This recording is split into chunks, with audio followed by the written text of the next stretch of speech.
Hello, I'm Lisa Bloom. I'm a storyteller and coach, the founder of Story Coach Inc. I believe that the art of storytelling is an incredible way to empower coaching. I'm hoping to present at the ICF conference this year because I think everybody should know about it. Storytelling really is that powerful. I'm sending you some footage from a workshop I did this week at the British Council here in Israel. It was to a small group of people, but I want to assure you that I've had tons of experience training to large audiences and as a professional storyteller.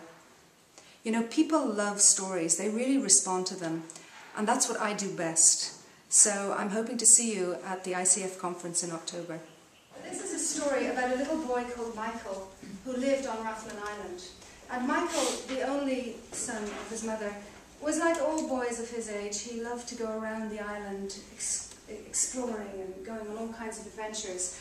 And every day when he would leave, his mother would say, "Now Michael, don't go climbing the cliffs." And he'd say, "Oh right, Mum, I won't climb the cliffs." And then she'd say, "And Michael, don't go splashing about getting all wet and dirty in the water." And he'd go, "Right, Mum, I won't go in the water." And then she'd say, "And Michael," and he'd say, "I know, I won't climb the hawthorn tree." And she'd say, "Right, don't go near the hawthorn tree." And so on this particular day, Michael set out to pick blackberries. He had a little bucket in his hand and left the house and he started walking. No sooner had he walked a little while than he saw out of the corner of his eye the cliffs. "You know, they'll see me. I'll have a little climb." So he climbed up the cliffs and it was great, and he got his trousers torn and he got mud all over himself, but he had a great time. And then, as he started climbing down the cliffs, he saw the way to the sea. "Nobody will know any better. I'll have a quick splash about." So he ran down to the beach and he started splashing about in the water. He was wet to his thighs, he was full of sand, he had the best time.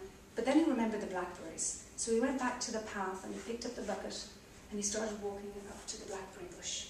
And he got there and there was beautiful ripe blackberries and he started picking them. And of course, more of them went into him than into the bucket, but he was picking them and he was eating, and there was juice dripping down his face like blood, and he was reaching into the furthest part of the blackberry bush to get the biggest ones and the ripest ones, and they were amazing and delicious, and the bucket was filling up. But then he saw the hawthorn tree, and he thought, "There's no one around. Nobody will know. Nobody will see me. I'll have a quick climb." Put down his bucket, and he went over to the hawthorn tree, but no sooner had he put one hand on a branch and one foot on the root, didn't the tree open up, and he fell in, like he was swallowed. He fell down, down, down, until he opened his eyes and found himself in a huge cave. And the cave was full of little people, lots and lots of little people, and they were all very busy. Some of them were cooking over a fire, some of them were dancing and playing instruments, some of them were cleaning, and some of them were just sitting around talking. But as soon as Michael arrived, they all stopped what they're doing, and they looked at him. "I'm very sorry, I didn't mean to come by, and I'll be off now." And they said, "Michael, you're not going anywhere."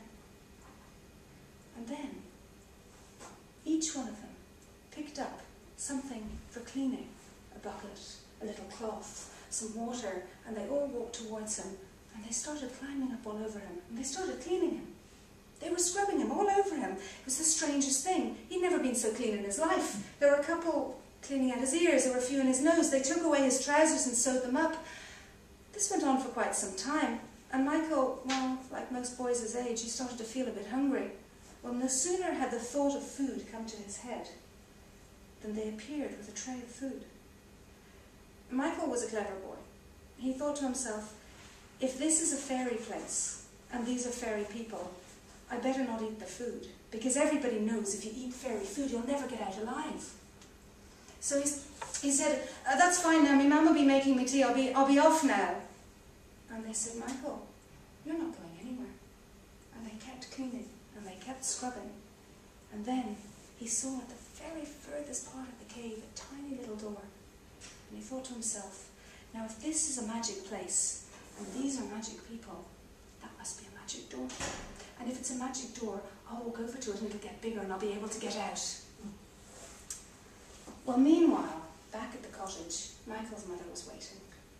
She was getting very worried. Michael never missed a meal, and tea time had come and he didn't appear. She was really very, very worried. So she walked outside and she looked down the road and she looked up the road and she said, Michael, I believe we're all storytellers. We all tell stories all the time. In fact, as we experience, and this is the connection with coaching, as we experience our life, we tell it. How we got here this morning, how we chose the job we're in, where we went for dinner the night before, what vacation we're planning this year and where we went last year. We're constantly telling the stories of our life. What's interesting is that those stories are completely and utterly subjective. We choose the words, we choose the narrative, we choose the characters, we choose the back, we choose everything about the stories we tell. And in essence, the stories are what defines our reality. If you take two children who grew up in the same house, they'll tell an entirely different story of their childhood. I often turn around to my sister and say, you know, did we grow up in the same house? Was this the same childhood? Because she tells it completely differently to the way I do. So in fact, what happens is that the stories that we tell, and we're constantly telling them, define our experience all the time. They define our reality. So that's what makes it so magic. When you start looking at the stories, when you start changing the stories, when you start examining why we're telling these stories, I'm sure there's someone in every single person's life who tells the same old stories again and again and again. And as soon as they open their mouth, you know, they say one word and you know which stories is going to come out. And I often wonder, you know, why is this person telling the same story? Why are they stuck in the groove of the same story? And is that story actually serving them well? Because sometimes these stories don't serve us terribly well, but we still tell them. So the process I go through in the story work I do is I help people examine their stories and examine how they're using storytelling and often create new stories or discard the stories they're telling. But it's a very, very, very powerful tool. So, what is storytelling? And this to me is one of the most important things about storytelling, and that is in fact not storytelling at all, it's story listening.